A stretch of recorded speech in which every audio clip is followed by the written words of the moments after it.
Λοιπόν, φίλοι μου, σας παρουσιάζω το μαγνήτη τον L33. Είναι μονοπίνιος και διπλοπίνιος. Αυτός είναι ο διπλοπίνιος σε μεταλλικό καλούπι. Και αυτό που βλέπουμε είναι διπλοπίνιος σε πλαστικό καλούπι. Λοιπόν, αυτό είναι μονοπίνιο. Όπα, μισό λεπτό, τα ρίξω όλα κάτω.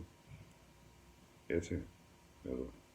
Είναι ο L33 μόνο το ποινίο, είναι άλλο το ένα, άλλο το άλλο.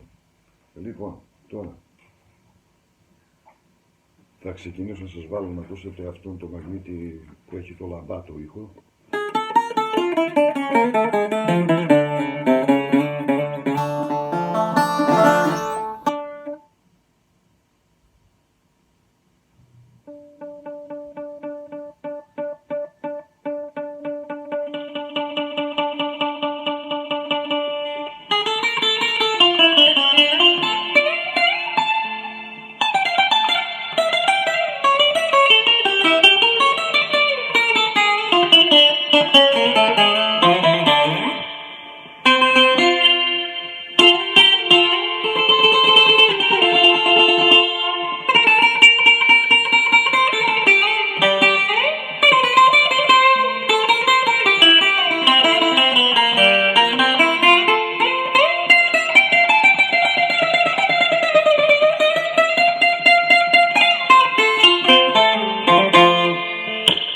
Λοιπόν, ακούσαμε το μαγνήτη που έχει λαμπάτο ήχο, είναι ο διπλοπίνιος, είναι καινούργια μοντέλα αυτά, έχουν άλλη ονομασία.